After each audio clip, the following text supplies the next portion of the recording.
بسم اللہ الرحمن الرحیم۔ حضرت عمر رضی اللہ تعالی عنہ کی حالت۔ حضرت عمر رضی اللہ تعالی عنہ بسا اوقات ایک تنکا ہاتھ میں لیتے اور فرماتے ہیں کاش میں یہ تنکا ہوتا، کبھی فرماتے ہیں کاش مجھے میری ماں نے جنا ہی نہ ہوتا۔ ایک مرتبہ کسی کام میں مشغول تھے، ایک شخص آیا اور کہنے لگا کہ فلاں شخص نے مجھ پر ظلم کیا ہے، آپ چل کر مجھے بدلہ دلوا دیجئے۔ آپ رضی اللہ تعالی عنہ نے اس کے ایک درہ مار دیا کہ جب میں اس کام کے لیے بیٹھتا ہوں اس وقت تو آتے نہیں، جب میں دوسرے کاموں میں مشغول ہو جاتا ہوں تو آ کر کہتے ہیں کہ بدلہ دلوا۔ وہ شخص چلا گیا۔ آپ رضی اللہ تعالی عنہ نے آدمی بھیج کر اس کو بلوایا اور درہ اس کو دے کر فرمایا کہ بدلہ لے لو۔ اس نے عرض کیا کہ میں نے اللہ کے واسطے معاف کیا۔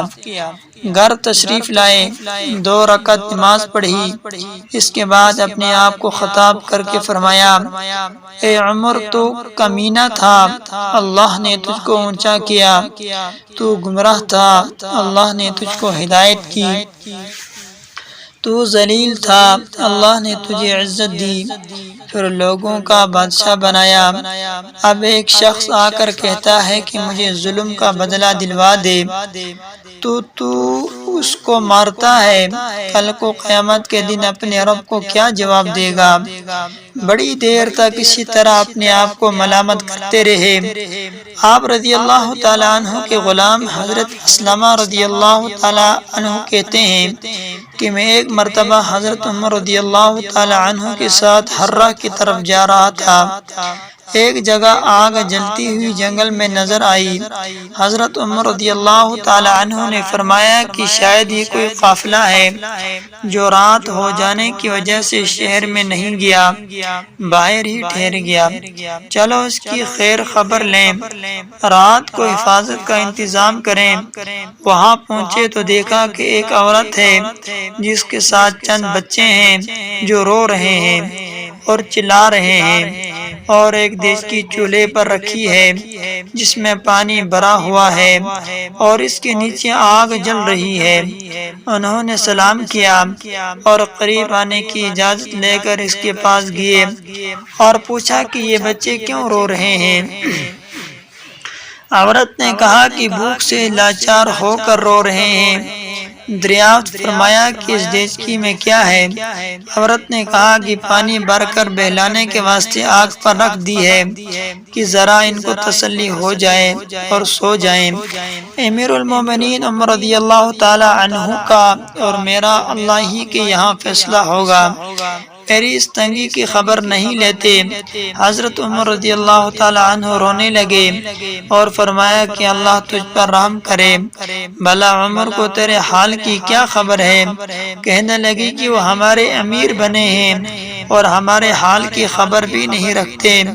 اسلم رضی اللہ تعالی عنہ کہتے ہیں کہ حضرت عمر رضی اللہ تعالی عنہ مجھے ساتھ لے کر واپس ہوئے اور ایک بوری میں بیت المال میں سے کچھ آٹا اور کچھ کھجوریں اور چربی اور کچھ کپڑے اور کچھ درہم لیے، غرض اس بوری کو خوب بھر لیا اور فرمایا کہ یہ میری کمر پر رکھ دے۔ میں نے عرض کیا کہ میں لے چلوں؟ آپ رضی اللہ تعالی عنہ نے فرمایا کہ نہیں، یہ میری کمر پر رکھ دے۔ 2-3 مرتبہ جب میں نے اصرار کیا تو فرمایا کہ قیامت میں بھی میرے بوجھ کو تو ہی اٹھائے گا، اس کو میں ہی اٹھاؤں گا، اس لیے قیامت میں مجھ ہی سے اس کا سوال ہوگا۔ میں نے مجبور ہو کر بوری کو آپ کی کمر پر رکھ دیا۔ آپ نہایت تیزی کے ساتھ اس کے پاس تشریف لے گئے، میں بھی ساتھ تھا۔ وہاں پہنچ کر اس دیچکی میں آٹا اور کچھ چربی اور کھجوریں ڈالیں اور اس کو چلانا شروع کیا اور چولہے میں خود ہی پھونک مارنا شروع کیا۔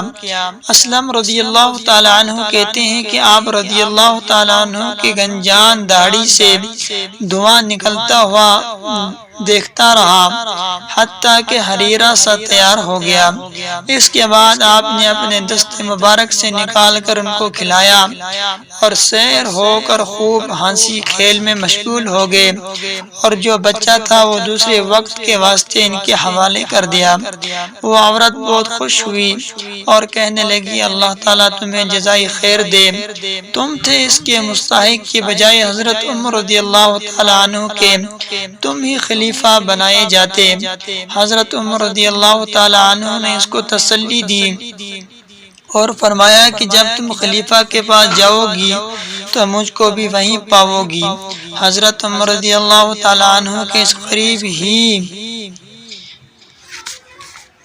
ذرا ہٹ کر زمین پر بیٹھ گئے اور تھوڑی دیر بیٹھنے کے بعد چلے آئے اور فرمایا کہ میں اس لیے بیٹھا تھا کہ میں نے ان کو روتے ہوئے دیکھا تھا، میرا دل چاہا کہ تھوڑی دیر ان کو ہنستے ہوئے بھی دیکھوں۔ صبح کی نماز میں اکثر سورہ کاف، طٰہٰ وغیرہ بڑی صورتیں پڑھتے اور روتے کہ کہیں کہیں صفوں تک آواز جاتی۔ ایک مرتبہ صبح کی نماز میں سورہ یوسف پڑھ رہے تھے، انما اشکو بثی و حزنی الی اللہ پر پہنچے تو روتے روتے آواز نہ نکلی۔ تہجد کی نماز میں بعض مرتبہ روتے روتے گر جاتے اور بیمار ہو جاتے۔ یہ ہے اللہ کا خوف اس شخص کا جس کے نام سے بڑے بڑے نامور بادشاہ ڈرتے ہیں، کانپتے ہیں۔ آج بھی 13.5 برس کے زمانہ تک اس کا دبدبہ مانا ہوا ہے۔ آج کوئی بادشاہ نہیں، حاکم نہیں، کوئی معمولی سا امیر بھی اپنی رعایا کے ساتھ ایسا برتاؤ کرتا ہے۔